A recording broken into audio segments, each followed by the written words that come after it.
Coenie, good morning, and thank you very much for your time. Good morning. Okay, you are part of the company that's managing this project at the moment in terms of that. How do you respond to a resolution like that by the ANC's Gauteng province to say it's time to scrap the etolls? Yes. I think, first of all, it is really an emotive subject. We as Gautengers are very proud of our city, and we're proud of our road network. And etoll has been quite a subject for discussion for a while. Our response to that is that there's been various parties trying to scrap it in recent years. Until it's gazetted, we actually we continue with our business as usual. So if and when this does become a reality, if and when it is a done deal, Coenie, what does actually scrapping etolls entail? What would it mean practically? Are we going to tear down those gantries? Do they stay and be used for something else? What would it actually mean? Yes, I haven't actually applied my mind to all the details. What it would typically mean is basically probably mothballing the system, probably also trying to find ways to reposition it and repurpose it for other purposes in government. This is an asset that government owns. And I think, unfortunately, the financial outfall for us as taxpayers will be immense. Yeah, your experience running the etolls, is the system working or is it failed? Because a majority of Gautengers or South Africans who use them every day don't pay.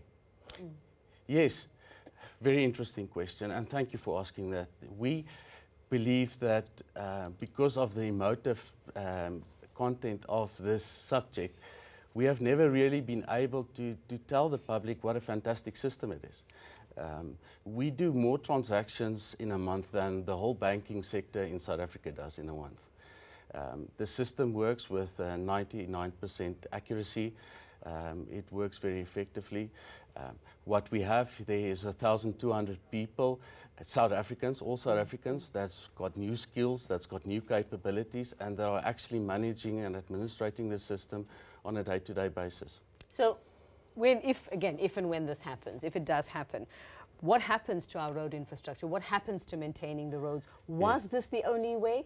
Or were there other alternatives that you'll now have to go back to and look at those as alternatives to paying for better roads? Yes. Or making better roads? I think two parts to your question. The first is, so what happens when it gets scrapped?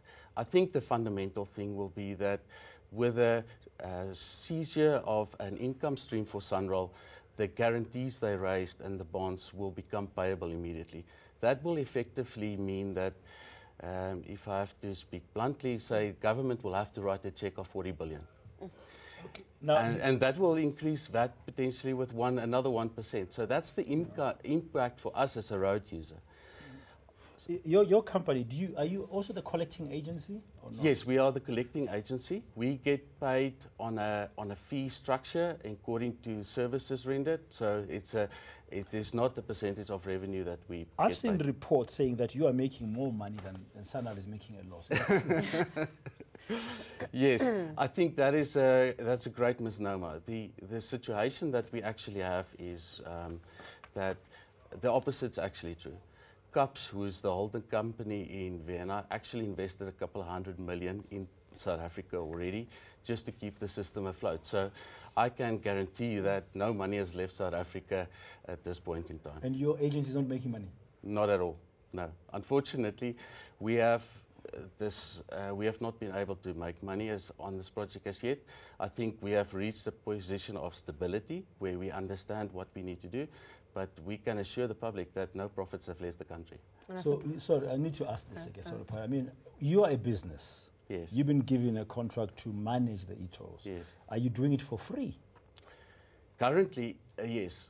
We, because there's no return as yet. It's quite important for us that we are committed to the South African people, we are committed to South African government, and we're committed to the contracts that we've signed. So, in essence, that is exactly what we do.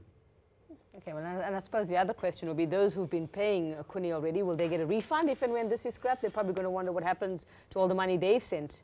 Yes, I think that's going to be a very important topic. I too would want some of my money back, I would say.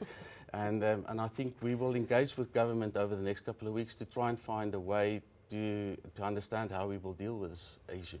Okay, thank you very much.